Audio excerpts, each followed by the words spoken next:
قل هل يستوي الذين يعلمون والذين لا يعلمون؟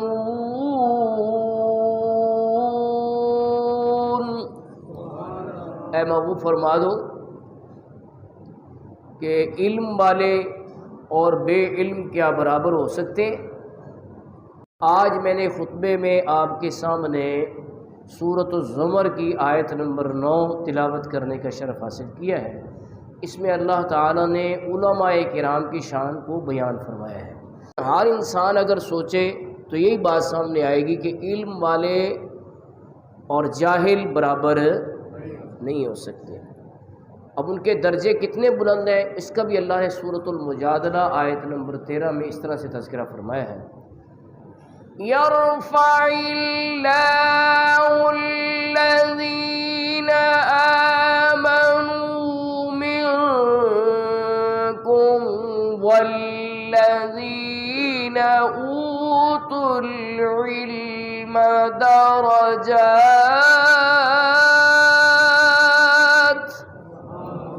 اللہ تعالیٰ تم میں سے ایمان والوں کے اور اہل علم کے درجات بلند فرمائے گا۔ ظاہر اہل علم اہل ایمان بھی ہیں تو ان کے ڈبل درجے بلند ہوں۔ اب ہم حدیث پاک سے مدد لیتے ہیں کہ کتنے کے درجے بلند ہوئے ہیں۔ ترمذی شریف میں حدیث ہے، one of the 6 authentic books of حدیث ترمذی شریف، اس کے اندر یہ حدیث پاک موجود ہے، فضل العالم علی العابد کفضلی علی ادناکم، کہ عالم کو عبادت گزار پر یوں فضیلت حاصل ہے جیسے میری فضیلت تمہارے سب سے ادنا پر۔ یہ نہیں فرمایا جیسے میری فضیلت نبیوں پر، یہ بھی فضیلت کا بیان تو ہے، فرمایا نہیں، جیسے میری فضیلت تم میں سے جو سب سے ادنا ہے اس کے اور میرے درمیان جتنے درجات حائل ہیں، ایسے عالم کو عبادت گزار پر فضیلت حاصل ہے۔ یہ نہیں فرمایا عالم کو عام مسلمان سے، فرمایا عبادت گزار سے یوں عظمت اور فضیلت حاصل ہے۔ اس کا یہ مطلب نہیں ہے کہ عالم عبادت نہیں کرے گا، عالم عبادت کرے گا تو نور علی نور ہوگا، بلکہ یہاں تک فرمایا گیا ہے حدیث پاک میں کہ جب بندے کے پاس علم آتا ہے تو وہ عمل کو آواز دیتا ہے۔ عمل آ جائے تو علم بھی قائم رہے گا، لیکن اگر عمل نہیں ہوگا تو علم بھی رخصت ہو جائے گا اور الٹا اس کے لیے وبال جان بن جائے گا۔ جیسے وہ حدیث شریف بھی ہے کہ حافظ قرآن اپنے رشتہ داروں میں سے ایسے 10 افراد کی شفاعت کر کے ان کا ہاتھ پکڑ کے جنت میں لے جائے گا جن پہ دوزخ واجب ہو چکی ہو، لیکن اگر وہ قرآن پاک پہ عمل نہیں کرتا تو پھر کیا ہوگا؟ فرمایا دیگر گناہگاروں کی نسبت دوزخ کے فرشتے اس کو پہلے پکڑ کر دوزخ میں پھینکیں گے کہ قرآن پاک یاد کیا تو اس پہ عمل کیوں نہیں کیا تم؟ تو اس لیے ہر مسلمان کو قرآن پاک پر عمل کرنا لازم ہے، لیکن حافظ قرآن اور عالم دین کو کہیں زیادہ لازم ہے۔ اس لیے ان کو زیادہ چوکس اور چوکنا رہنا چاہیے کہ ہم سے کوئی غلطی سرزد نہ ہو جائے، ٹھیک ہے؟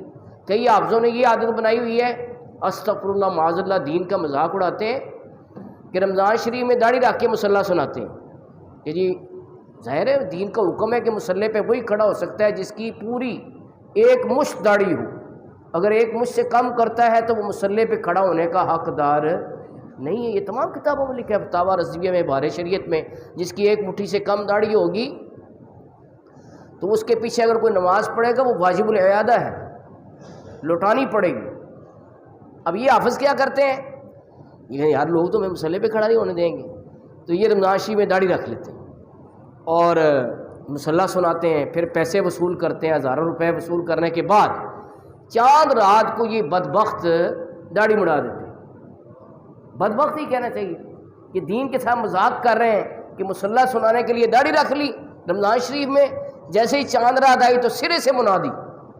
ایسے لوگوں کو فرشتے پکڑ کے پہلے دوزخ کے اندر جھونکیں گے، کیا بدبخت، قرآن پاک پڑھا اس پہ عمل کیوں نہیں کیا؟ تو پیسے وصول کرنے کے لیے مصلی سناتے ہو اور اس لیے سناتے ہو کہ واہ واہ ہو جائے تمہاری، داڑیاں رکھ لیتے ہو مصلی پہ کھڑے ہونے کے لیے اور پھر بعد میں مڑا دیتے ہو۔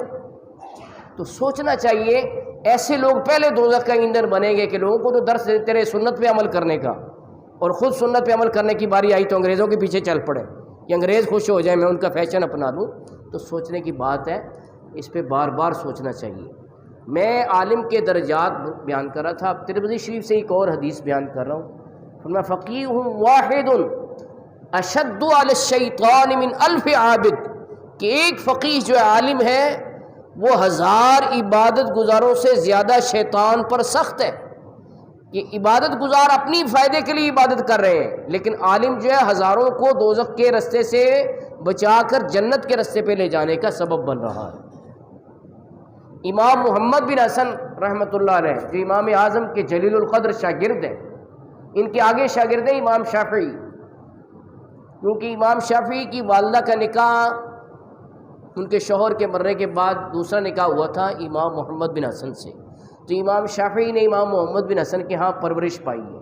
تو امام شافعی کہتے ہیں کہ ایک رات میں نے دیکھا کہ امام صاحب اپنے بستر پر لیٹے رہے اور میں نفل پڑھتا رہا۔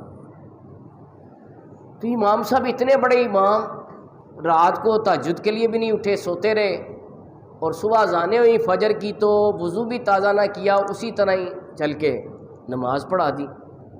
تو میں نے سوال کیا حضرت صاحب آپ نے رات کی نماز بھی نہیں پڑھی، تہجد بھی نہیں پڑھی، اور وضو بھی تازہ نہیں کیا، اسی طرح اٹھ کے چلے گئے اور نماز پڑھا دی۔ اور ایک تیسری بات حیران کن ہے کہ آپ کے بستر پر کوئی شکن نہیں پڑی، شکن آلود نہیں ہے، یعنی بندہ پہلو بدلے نا تو وہ کیا ہو جاتا ہے، چادر بھی ٹیڑھی میڑھی ہو جاتی ہے نا۔ یہ بھی حیران کن بات ہے کہ ساری رات ایک ہی پہلو پر لیٹے رہے، یہ کیا بات ہے؟ فرمایا تم یہ بتاؤ کہ تم نے رات میں کتنے نفل پڑھے؟ انہوں نے کہا جی میں نے 1000 نفل پڑھے ہیں۔ کہا میں نے قرآن و سنت سے رات میں 1000 مسائل اخذ کیے ہیں سوچ کے۔